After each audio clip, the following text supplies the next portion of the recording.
RBI governor Sanjay Malhotra साहब की policy बिल्कुल उम्मीद के मुताबिक आती हुई। ब्याज दरों में किसी तरह का कोई बदलाव नहीं, 5.25% पर ब्याज दरें रखी हैं स्थिर। इसके अलावा पॉलिसी रुख न्यूट्रल रखा गया है और साथ ही मॉनेटरी पॉलिसी कमेटी के सभी सदस्यों ने ये सर्वसम्मति से फैसला लिया है पूरी तरह से एक साथ कि ब्याज दरों में इस बार कोई बदलाव नहीं किया जाए। अमेरिका और यूरोपियन यूनियन के साथ ट्रेड डील बनने से ग्रोथ मोमेंटम आगे लंबे समय तक बना रहेगा, ये भरोसा जताया है आरबीआई गवर्नर साहब ने। साथ ही उन्होंने ये भी कहा है कि नई जीडीपी सीरीज आने की तैयारी में है और इसीलिए पूरे साल का जीडीपी का अनुमान अभी नहीं दिया है।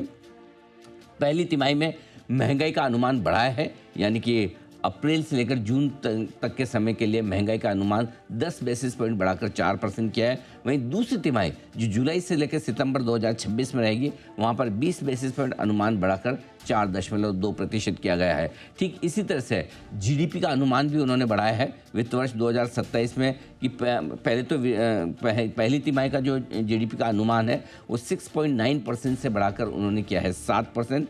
साथ ही जीडीपी के अनुमान में दूसरी तिमाही का अनुमान भी बढ़ाकर उन्होंने 6.8% से 7% किया है, यानी कि 20 बेसिस पॉइंट यहाँ पर भी बढ़ाया है। पूरे साल भर के लिए अगर आप देखें तो जीडीपी का अनुमान वित्त वर्ष 2026 के लिए भी थोड़ा सा बेहतर किया है, वो उन्होंने बढ़ाकर 7% किया है। इसके अलावा अब अप्रैल की जो पॉलिसी होगी उस पॉलिसी में एक बड़ा बदलाव होगा। नई सीरीज जो बन आ रही है जिसके तहत जीडीपी को भी अलग तरीके से नापा जाएगा और महंगाई को भी। इसके बाद अप्रैल वाली सीरीज में पूरे वित्त वर्ष 2027 में किस तरह की आगे चलते हुए रहती है जीडीपी की ग्रोथ और महंगाई के क्या आंकड़े रहते हैं, ये अप्रैल की नई सीरीज में बताए जाएंगे। इसके अलावा कुछ छोटे मोटे ऐलान और किए गए। फॉरेक्स रिजर्व $723 बिलियन के आसपास बहुत ही तगड़े आते दिख रहे हैं। सिस्टम की जो 70,000 करोड़ की लिक्विडिटी सरप्लस है वो भी आरबीआई गवर्नर साहब ने बताया है।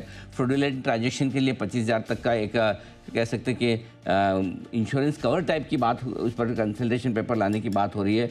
एमएसएमई के लिए जो 10 लाख रुपए तक की लोन लिमिट है उसे बढ़ाकर 20 लाख रुपए तक की लोन लिमिट की जा रही, बिना कोलेटरल, बिना किसी गारंटी या फिर एसेट्स के।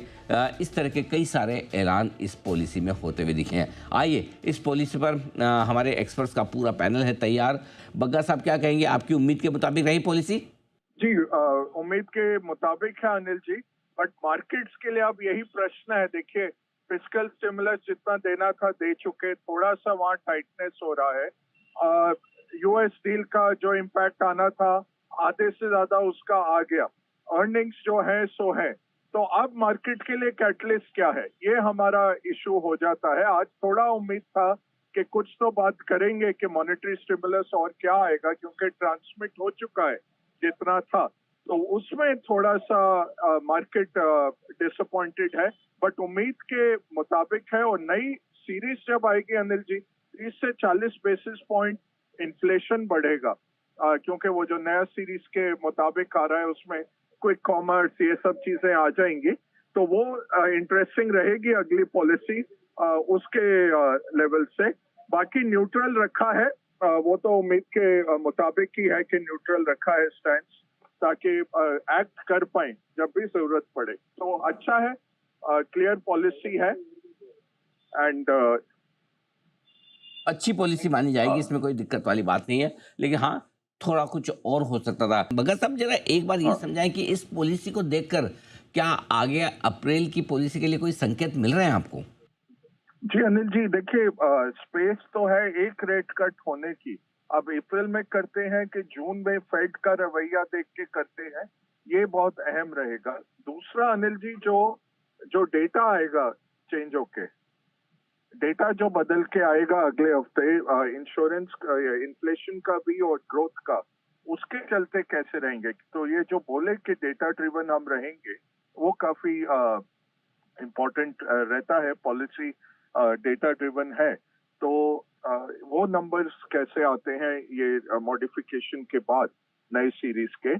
तो दो चीजें रहेंगी यही कि अप्रैल में शायद रुक जाएं कि फेड के नए गवर्नर आ रहे हैं मई में, जून में रेट कट करते हैं नहीं, वो हम देख के फिर एक अंदाजा लेंगे और रेट कट करेंगे। बट एक रेट कट मुझे लगता है इस साल आना चाहिए, वो देखते हैं कब आता है।